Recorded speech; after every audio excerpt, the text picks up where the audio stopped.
Hello. So this is a rose that a reference photo of a rose that I got from Katie Jobling's video, which I will have her a link to her video in my description. She does a very good video painting this rose.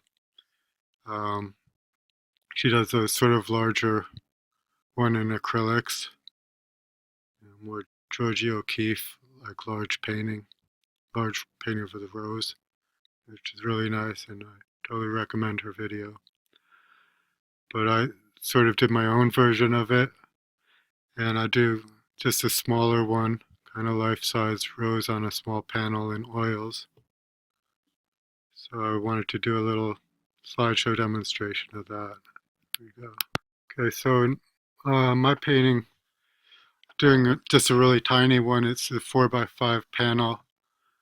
This is how the blank panel looked. I had cut it down from a larger panel that had been like repainted on it, and I happened to coat it with some white paint. So I'm doing these smaller paintings, and I cut them down from larger used ones right now because uh, just to use up some old paintings that weren't uh, that I didn't want to keep.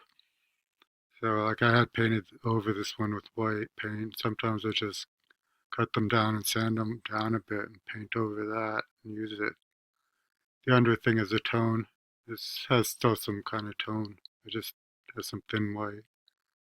That was the panel before I started painting. Okay, so I find it really important or really helpful to do a thumbnail sketch first. And this was my thumbnail sketch, and it's really helps me to do it a lot of times. And you should, and then make sure to like refer to it while I do the painting, and it just will helps me. I don't know. It just helps to do a thumbnail. I can't explain it right at this second. We'll leave it at that. I could, let's go to the next one. Shoot. So then I started painting just some, with the pink outline, just outlining it.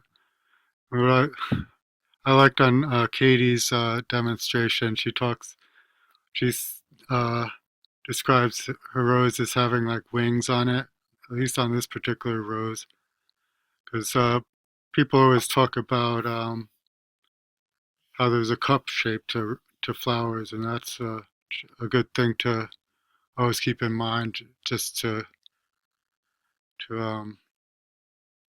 keep that in mind. It helps you like get it looking natural and three-dimensional, whatever.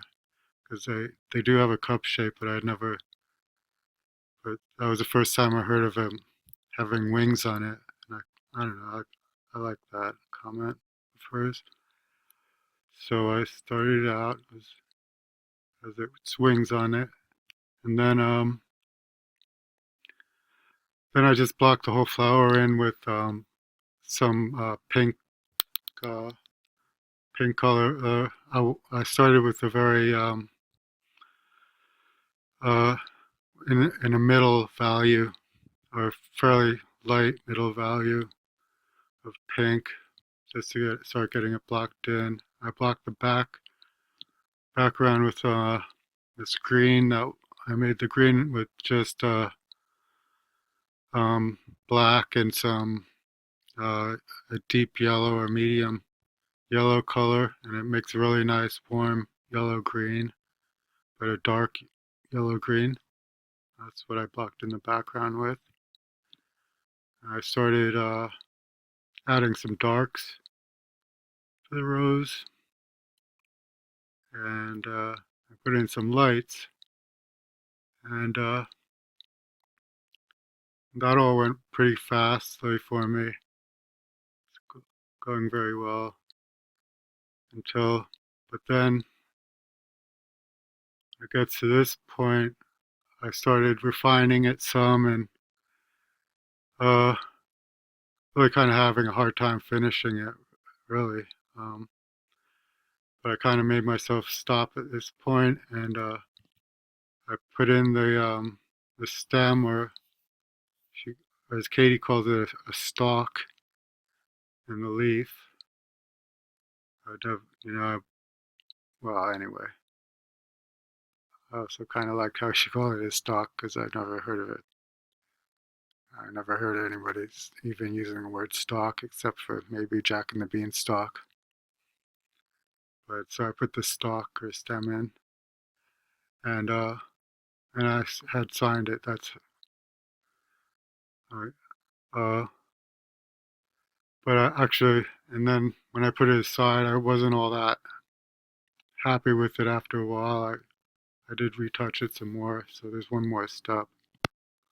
Okay, so the next day I looked at it and I really wanted to just do a little bit more.